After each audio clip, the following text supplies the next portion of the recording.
नमस्ते सम्पूर्ण दर्शक तथा श्रोता वृन्दहरूमा यहाँहरूलाई म हार्दिक स्वागत गर्न चाहन्छु युट्युब च्यानल गोर्खे एनालाइसिसमा। र योभन्दा अगाडिको एपिसोडमा जुन विषय म बोल्छु भनेको थिएँ, अर्थात् म भिडियो बनाउँछु भनेको थिएँ, ती विषयमा आज म भिडियो बनाउँदैछु। र आजको विषयमा हामी कुरा गर्नेछौँ ट्रम्पले जुन इमिग्रेसन ब्यान गरेको छ त्यसको बारेमा हामी रिभ्यू गर्नेछौँ। वास्तवमा ट्रम्पले के भनेको छ आफ्नो घोषणापत्रमा, अनि यो घोषणापत्रले कसलाई कस्तो असर पर्छ, विशेष गरी डिबी 2020 का विजेताहरूलाई यसले कस्तो प्रभाव पार्छ त्यस विषयमा हामी चर्चा गर्नेछौँ। अनि यस विषयमा केसीसीको रेस्पोन्स चाहिँ के छ त? मैले एउटा इमेल पठाएको थिएँ केसीसीलाई, अनि केसीसीबाट एउटा जवाफ आएको छ, साधारण सिम्पल, तर त्यो कस्तो थियो म तपाईँहरूलाई देखाउन गइराखेको छु।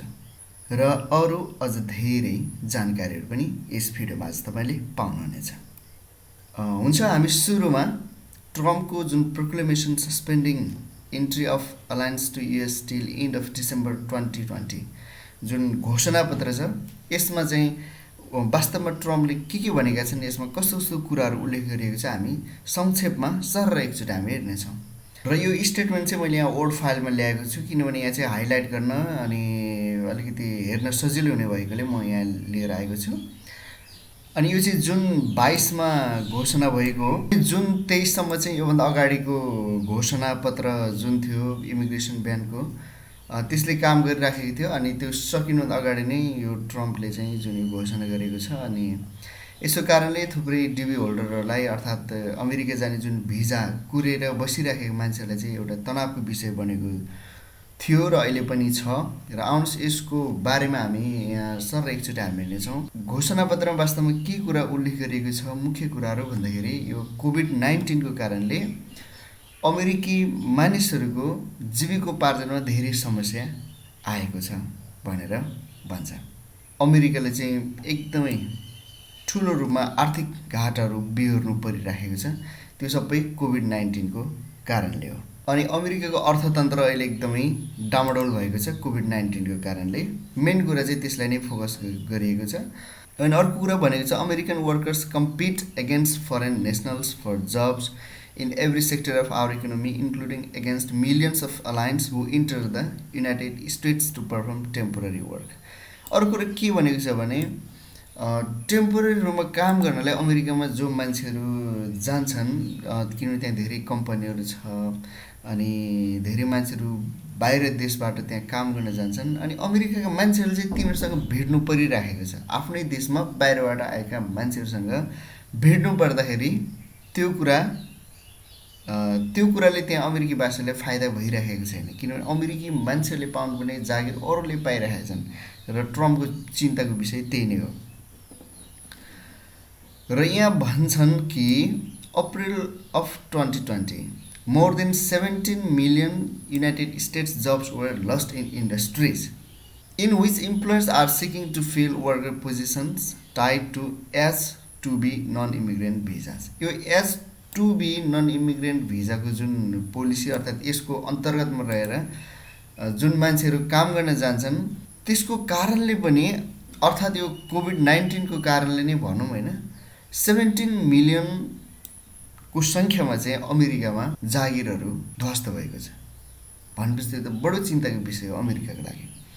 During this same period, more than 20 million United States workers lost their jobs in key industries where employers are currently requesting H-1B and L workers to fill positions। अनि त्यस्तै यहाँ पनि छ जुन पर्सेन्टेजहरू देखाएको छु, तपाईँले पढ्न सक्नुहुन्छ।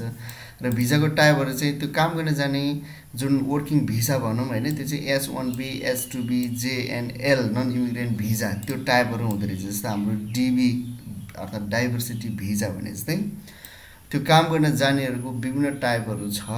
त्यो टाइप अनुसारको चाहिँ अर्थात् यो H-1B, H-2B, JNL यो टाइपको जुन वर्किङ भिजाहरू हुन्छ हो, त्यस्तोमा काम गर्न जानेहरूको कारणले अमेरिकामा चाहिँ 17 मिलियन अर्थात् पछिल्लो समय 20 मिलियनभन्दा बढीले चाहिँ आफ्नो जागिर गुमाइसकेका छन्। यो टाइपका जागिर खाने मान्छेहरू अझै उनीहरूको पर्मानेन्ट त होइन, तर टेम्पोररी रूपमा पनि अमेरिका गयो भने चाहिँ अझै धेरै अमेरिकीहरू आफ्नो कामबाट चाहिँ हात धुनुपर्ने अवस्था आउँछ। अर्थात् अमेरिकामा पनि बेरोजगारीको भयावह स्थिति छ, त्यसरी हामी बुझौँ सिम्पल रूपमा। र अर्को कुरा, in the administration of our nation's immigration system we must remain mindful of the impact of foreign workers on the United States labour market, particularly in the current extraordinary environment of high domestic unemployment and depress demand for labour भनेर यहाँ भनिएको छ होइन। त्यहाँको labour market चाहिँ एकदमै तनावको अवस्थामा छ। यहाँ शीर्षक पनि अलिकति बुझ्नु जरुरी छ। यहाँ शीर्षकमा पनि के भन्छ भने, proclamation suspending entry of aliens who presented risk to the United States labour market following the coronavirus outbreak. यो लेबर मार्केट चाहिँ त्यहाँको चाहिँ तहस नहस भएको, त्यहाँको श्रम बजार भनौँ होइन, त्यहाँको रोजगारीको अवस्था चाहिँ धेरै गिर्दो अवस्थामा छ। त्यो चाहिँ कोरोना भाइरस आउटब्रेकको कारणले। त्यही भएर यहाँ भन्छ कि सस्पेन्सन कस्तोलाई भन्दाखेरि चाहिँ इन्ट्री अफ अलायन्स, बाहिरका मान्छेहरू, जसको कारण चाहिँ अमेरिकाको श्रम बजारमा चाहिँ प्रभाव पार्छ, अर्थात् त्यहाँ फेरबदल ल्याउँछ। त्यसमा अब डिबी परेर जानेहरू पनि त्यहाँ गएर अब काम नै खोज्ने हो। त्यसको कारणले पनि अलिकति अमेरिकालाई समस्याको विषय हुनसक्छ भन्ने ट्रम्पको बुझाइ हो। र यहाँ आएर मेन कुरा भनेको छ कि अब चाहिँ डिसेम्बर 31, 2020 सम्म चाहिँ बाहिरका मान्छेहरू अमेरिका जान पाउँदैन। ठिक छ।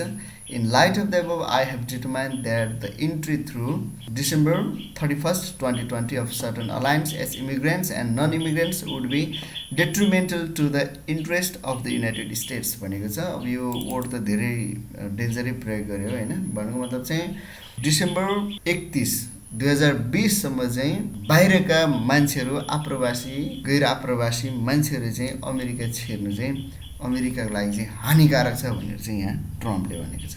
हानिकारक यसै अर्थमा कि बाहिरबाट मान्छेहरू गएको कारणले चाहिँ अमेरिकाले झन् धेरैभन्दा धेरै जागिर गुमाउनु पर्ने अवस्था आउँछ। र यहाँ लेखेको छ यसको टर्मिनेसनको बारेमा, यो डिसेम्बर 31, 2020 सम्म चाहिँ यो जानेछ। अनि त्यसको असर के हो भने suspension and limitation on entry, अर्थात् आप्रवासी अर्थात् गैर आप्रवासी मान्छेहरू अमेरिका जान पाउने छैनन्। तर त्यसको लिमिटेसन छ, त्यसको कुरा हामी पछि गर्छौँ। यसको प्रत्यक्ष असर भने चाहिँ H1B र H2B भिजावालाहरू, अर्थात् जे अर्थात् एल टाइपका भिजाहरू, जो चाहिँ वर्किङ भिजाका विभिन्न टाइप्सहरू हुन्, उनीहरूलाई चाहिँ प्रमुख रूपमा चाहिँ असर पार्नेछ भनेर ट्रम्पले आफ्नो घोषणापत्रमा भनेका छन्। र यहाँ धेरै कुरा ट्रम्पले आफ्नो घोषणापत्रमा भनेका छन्। त्यहाँको कानुन अनुसार, नीति नियम अनुसार त्यो सबै कुरा पढिबस्न भ्याइँदैन। मलाई आशा लाग्छ तपाईँले यो आफैले पनि पढ्नु भएको छ। यदि यो घोषणापत्र कहाँ पढ्ने होला भन्ने तपाईँहरूलाई भइरहेको छ भने म यो घोषणापत्रको लिङ्क म डिस्क्रिप्सनमा राखिदिनेछु। तपाईँहरू आफैले पनि यो घोषणापत्रलाई पढ्न सक्नुहुन्छ। भर्खरै हामीले यो घोषणापत्रलाई रिभ्यू गरिसकेका छौँ र यो घोषणापत्रको कारणले चाहिँ धेरैजना चिन्तामा छन् कि 2020 का डिबी होल्डर्सहरूको चाहिँ सबै कुरा खत्तम भयो, सपना विपना सब टुटिसक्यो भनेर धेरैजना चिन्तामा छन्। अब हामी महत्त्वपूर्ण कुराहरू, केही कुराहरू हामी हेर्नेछौँ। यसले चाहिँ यो घोषणापत्रले चाहिँ विशेष गरी वर्किङ भिजा प्रोसेस र त्यसको इन्ट्रीलाई चाहिँ अमेरिकाको लागि बन्द गरेको छ भन्ने कुरा चाहिँ मुख्य कुरा चाहिँ यो घोषणापत्रमा त्यही नै लेखेको छ। र अर्को कुरा हो कि र त्यहाँ चाहिँ डिबी क्यान्सलेसनको बारेमा चाहिँ केही पनि वास्तवमा उल्लेख भएको छैन। तर यही घोषणापत्रलाई आधार मानेर धेरैजना विश्लेषकहरूले अनि मिडियाहरूले पनि अब 2020 को डिबी औचित्य चाहिँ समाप्त हो भनेर उहाँले जुन भनिराख्नु भएको छ। तर हामीले घोषणापत्रमा हेर्ने हो भने वास्तवमा यहाँ डिबी क्यान्सलको बारेमा चाहिँ केही कुरा पनि, एक शब्द पनि भनिएको छैन। यसले 2020 का डिबी होल्डरलाई पक्कै असर त गर्छ। अब बाँकी कुरा हामी हेर्दै जानेछौँ। र अर्को कुरा चाहिँ यहाँ चाहिँ सस्पेन्सन वर्डलाई युज गरिएको छ र तपाईँले एकदमै डिपली हेर्न सक्नुहुन्छ कि सस्पेन्सन र क्यान्सल यो वर्डको चाहिँ अर्थ चाहिँ धेरै फरक छ।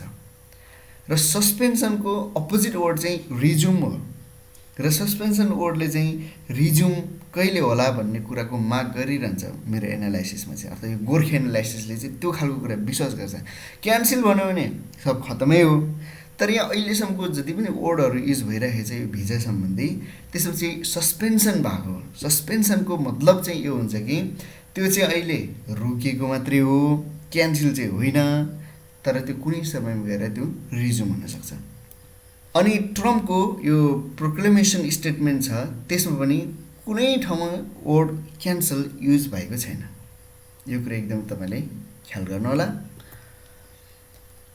र घोषणापत्रमा भनेको छ कि यो प्रोक्लेमेसन चाहिँ संशोधन हुन्छ 20 दिनमा, 30 दिनमा, 60 दिनमा यो एक्सचेन्ज हुन्छ। र तपाईँहरूको जानकारीको लागि म बताउन चाहन्छु, ठ्याक्कै यो जुन 22 मा जुन प्रोक्लेमेसन आएको छ त्यो हप्ता दिन बित्न नपाउँदै हिजो अस्ति फेरि अर्को घोषणा, यसमा चाहिँ अलिकति संशोधन भएको घोषणापत्र पनि आएको छ। मलाई आशा छ तपाईँले त्यो पढ्नुभएको होला, तर त्यो डिबी होल्डरहरूको लागि खासै त्यो फाइदा बेफाइदा केही नहुने टाइपको भएर मैले त्यो विषयमा जान चाहिनँ। र एउटा चर्चा गर्नुपर्ने विषय चाहिँ यो पनि लाग्यो कि मलाई, यो ट्रम्प चाहिँ कस्तो टाइपको मान्छे हो। र गोर्खे एनालाइसिसको विश्लेषणमा चाहिँ ट्रम्प चाहिँ एउटा बिजनेसम्यान हो, पोलिटिसियन भन्दा पनि, ठिक छ। ऊ चाहिँ एउटा राजनीतिज्ञ भन्दा पनि ऊ चाहिँ एउटा बिजनेसम्यान हो है, ऊ चाहिँ व्यापारी हो र नेसनलिस्ट अफ युएसए। अनि ऊ चाहिँ राष्ट्रवादी हो अमेरिकाको, ठिक छ। अनि अब जुन प्रेसिडेन्ट इलेक्सन आउँदैछ यो नोभेम्बर डिसेम्बरमा सायद हुन्छ नि भन्ने लाग्छ मलाई, त्यसको लागि पनि ऊ अमेरिकी जनताको चाहिँ एउटा सेन्टिमेन्ट्स गेन गर्न चाहन्छ भोटको लागि। जसरी नेपालमा केपी ओलीले भारतले नाकाबन्दी गरेको समयमा जुन राष्ट्रवादी नीति खडा गर्यो केपी ओलीले, त्यसकै परिणाम हो अहिलेको उहाँको प्रधानमन्त्री काल भन्ने पनि धेरै विश्लेषणहरूको भनाइ छ। त्यही भएर राजनीतिज्ञहरूले बेला बेला चाहिँ राष्ट्रवादलाई चाहिँ राजनीतिमा घुसाउँछन्। त्यस्तै अमेरिका पनि जुन प्रेसिडेन्ट इलेक्सन हुन गइरहेको छ त्यसको लागि अभियसली ट्रम्पले चाहिँ त्यो जनताबाट त्यो सेन्टिमेन्ट्स गेन गर्न चाहन्छ र ऊ आफै अमेरिकाको राष्ट्रवादी मान्छे हो। त्यसले पनि अलिकति फरक पारेको हो हाम्रो यो डिबी प्रोसेसमा भन्ने लाग्छ मलाई। र अर्को कुरा हो, ट्रम्पले चाहिँ डिसिजन यसरी मात्रै गर्छन् कि आफूलाई के फाइदा छ। माथि नै भन्यो ऊ एउटा बिजनेसम्यान हो, फाइदामा निर्भर गर्छ उसको डिसिजनहरू। उसको लागि फाइदा के छ, अर्थात् अमेरिकीहरूको लागि फाइदा के छ, र सारा विश्वको लागि ऊ त्यस्तो चिन्ता गर्ने मान्छे होइन।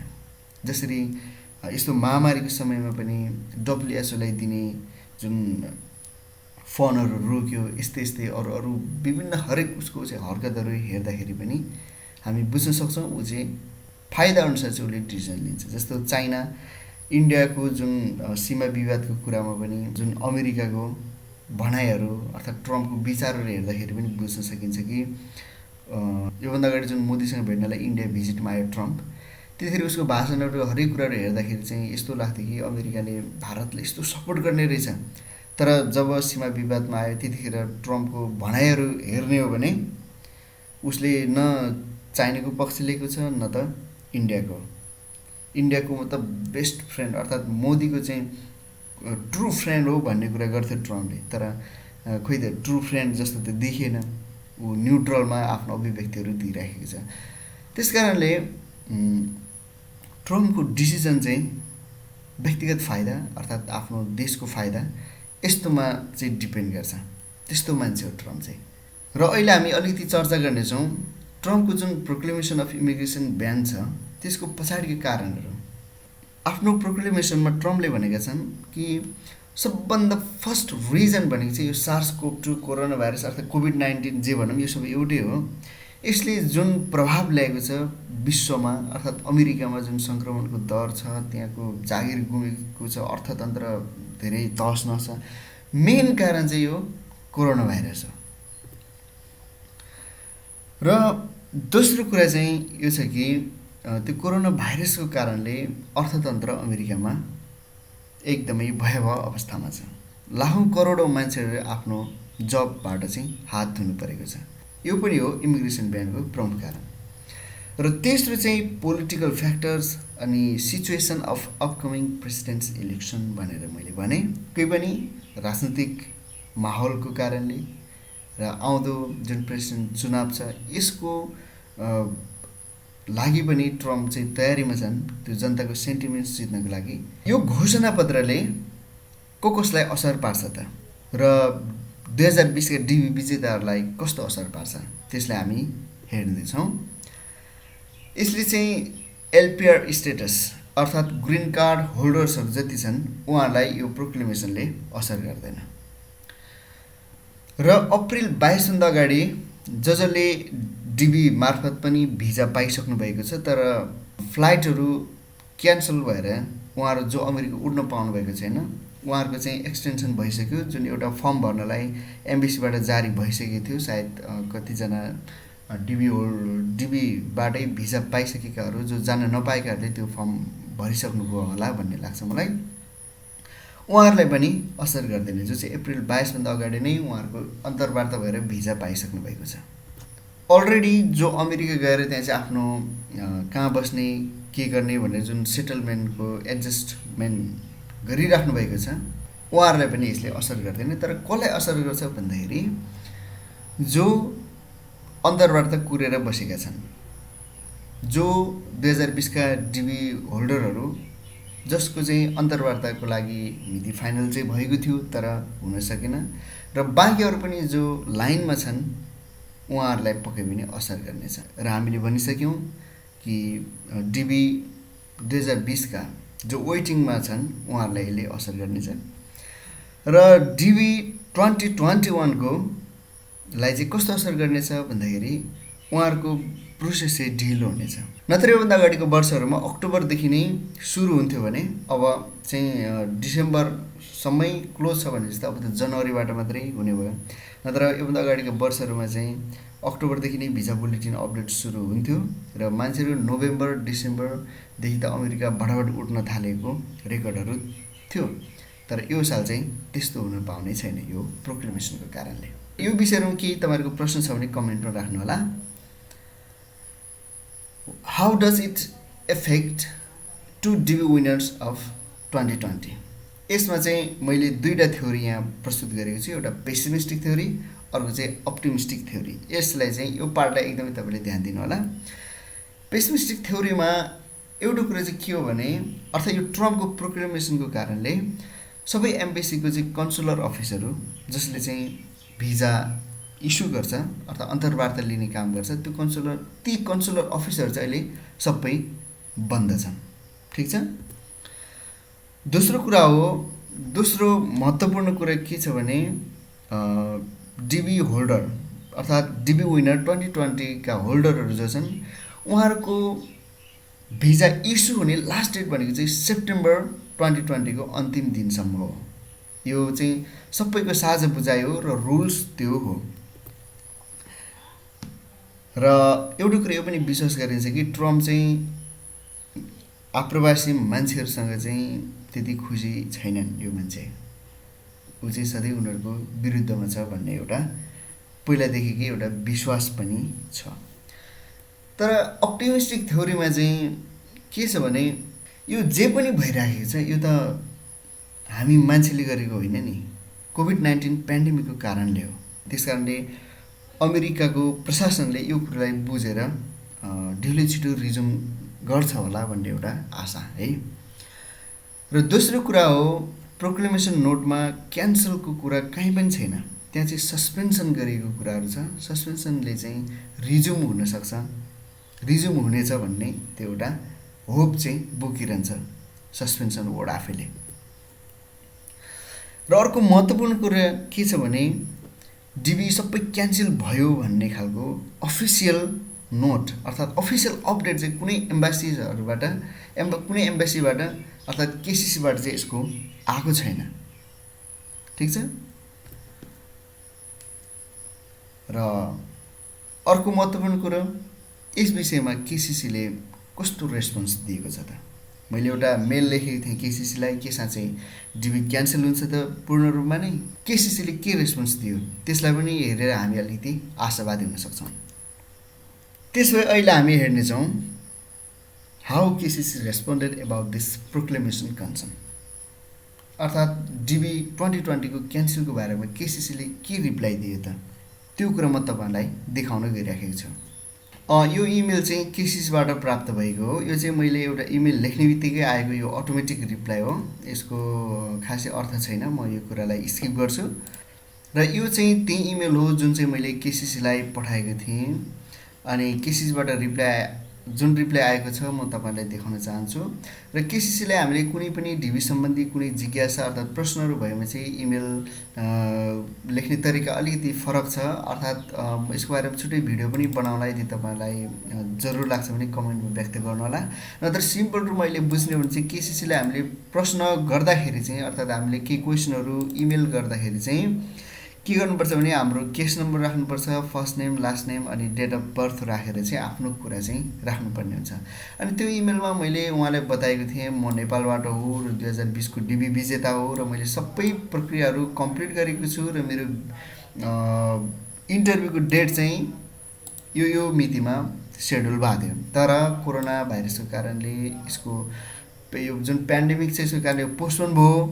अनि कुनै अफिसियल अपडेट छैन एम्बेसीबाट पनि कन्सुलरबाट पनि फेरि रिसिड्युल हुन्छ हुँदैन। तर हल्लाहरू चाहिँ यस्तो फैलेको छ कि 2020 को डिबी प्रोग्राम चाहिँ सबै क्यान्सल भइसक्यो, अर्थात् ती मान्छेहरूले चाहिँ भिजा पाउँदैन भनेर। अनि के यो साँचो हो त, के हो त खास कुरा भनेर मैले चाहिँ एउटा कन्सर्न इमेल पठाएको थिएँ। त्यसको इमेलको रिप्लाई चाहिँ जुन 25 2 दिन पछाडि मलाई आयो। एउटै लाइन मेन चाहिँ के लेखेछ भने thank you for your inquiry due to the novel COVID-19 outbreak all interviews for the DV programme have been suspended, it is undetermined when scheduling will resume. भनेको चाहिँ के हो भने अहिले सबै इन्टरभ्यूहरू सस्पेन्ड गरिएको छ र हामी यो भन्न सक्दैनौँ, अर्थात् निश्चित छैन कि फेरि कहिले रिज्युम हुनेछ। र केसीसीबाट आएको इमेलको रिप्लाई चाहिँ मेन हो यो, बाँकी कुराहरू पनि पढ्न सकिन्छ। र केसीसीले बताएको यही छ कि मैले नोट गर्न खोजेको कुरा यही हो कि केसीसीले पुरै क्यान्सल भनेको छैन, केसीसी स्वयंले पनि सस्पेन्डेड भनेको छ र हामी भन्न सक्दैनौँ कहिले रिज्युम हुन्छ। भन्नु मतलब रिज्युम चाहिँ हुने रहेछ भविष्यमा काहीँ भन्ने एउटा आशा चाहिँ यो केसीसीको रिप्लाईबाट हामी बुझ्न सक्छौँ। र बाँकी कुराहरू चाहिँ यो कुरा यहाँ पढ्नु खासै जरुरी छैन अहिलेलाई, र मेन कुरा यही नै हो। र तपाईँलाई मैले बताइसकेँ केसीसीले वास्तवमा के जवाफ दियो। अब हामी बाँकी भागमा जानेछौँ। So what is the conclusion? Gorkha एनालाइसिसले चाहिँ विश्वास गर्छ कि अप्टिमिस्टिक थ्योरीमा, जुन कुरा अगाडि पनि मैले भनिसकेँ, यो जुन सस्पेन्सनको घोषणा आएको छ त्यो हाम्रो कारणले होइन, त्यो COVID-19 को कारणले हो। र प्रोक्लेमेसन नोटमा कहीँ पनि उल्लेख छैन क्यान्सल ओड, तर त्यहाँ सस्पेन्सन भनिएको छ जसको कारणले रिज्युम हुने सम्भावना त्यत्तिकै पनि छ। र कुनै दूतावास र केसीसी बाट चाहिँ क्यान्सल भएको अपडेटको बारेमा केही पनि छैन। त्यस कारणले हामी धैर्य हौँ र पर्खर हेरको स्थितिमा छौँ अझै पनि, वेट एन्ड सी हैन। Don't be panic, everything happens for good reason. सबै कुरा राम्रोको लागि हुन्छ भन्छ नि हैन। अब सबै भिजा सबैको झ्यापझ्याप लागेको थियो भने पनि कोही अमेरिकामा गएर कोरोना लागेर मर्नु पो पर्थ्यो कि, त्यही भएर पछि सबै ठिकठाक भएपछि सट्ट जाँदाखेरि आनन्द हुन्छ हैन। र तेस्रो कुरा हो तपाईँले जे गरिराख्नु भएको छ त्यो तपाईँले मस्तसँग गर्नुहोस्, तपाईँ कामहरू नछोड्नुहोस्, टाउको दुखाएर सिटामुल खाएर त्यस्तो हैरानी केही पनि नगर्नुहोस्, पिर नगर्नुहोस्। अनि 2021 का डिबी होल्डर्सहरू जो हुनुहुन्छ विनर्सहरू, तपाईँहरू आफ्नो काम मजाले अगाडि बढाउनुहोस्।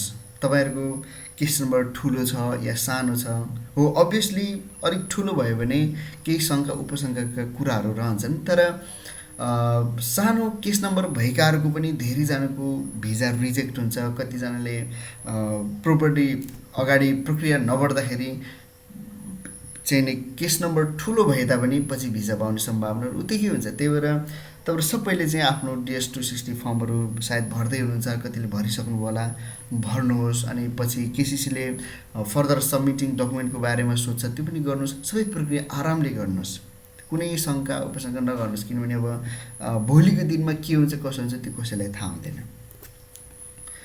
र यो पनि कामना गरौँ ट्रम्पमा चाहिँ उसको बुद्धि अझै राम्रो होस्। बुद्धिमानी मान्छे हो, ज्ञानी मान्छे हो, अझै पनि उसमा धेरै ज्ञान बुद्धिहरू आओस् भनेर हामी कामना पनि गरौँ, ताकि आप्रवासीहरूको सम्बन्धमा चाहिँ उसको राम्रो राम्रो विचारहरू अर्थात् ट्रम्प एडमिनिस्ट्रेसन जुन छ उसले चाहिँ राम्रो नीति नियमहरू ल्याएको होस् भनेर हामी कामना गरौँ। ठिक छ। र आजको भिडियोमा विषयवस्तु यति नै। कृपया आफ्नो विचारहरू तपाईँले कमेन्टमा व्यक्त गर्नुहोला र हामी नेक्स्ट भिडियोमा हामी चर्चा गर्नेछौँ एउटा जल्दोबल्दो विषय कि तपाईँको डिबी परिसकेपछि बिहे गरेर आफ्नो गर्लफ्रेन्डलाई अर्थात् बिहे गरेपछि त बुढी हुने भयो श्रीमती अर्थात् श्रीमान जोसुकै भनौँ के उहाँलाई पनि अमेरिका लिएर जान पाउनुहुन्छ त भन्ने एउटा जल्दोबल्दो विषय छ। यस विषयमा हामी चर्चा गर्नेछौँ यो कसरी सम्भव छ अर्थात् सम्भव छ कि छैन र अरू विषयहरू योभन्दा अगाडिको भिडियोमा पनि मैले तपाईँलाई बताइसकेको थिएँ। यिनै विषयहरूमा आउँदा दिनहरू पनि चर्चा परिचर्चा हुनेछ। नयाँ भिडियोहरूको बारेमा जानकारी पाउनको लागि तपाईँले च्यानललाई सब्सक्राइब गर्नुपर्ने हुन्छ र बेल आइकनलाई अन गर्नुपर्ने हुन्छ। कृपया सब्सक्राइब गरिदिनु होला, मलाई तपाईँहरूको सब्सक्राइबको बहुतै जरुरी छ। हामी फेरि भेट्नेछौँ अर्को भिडियोमा, तबसम्मलाई नमस्ते।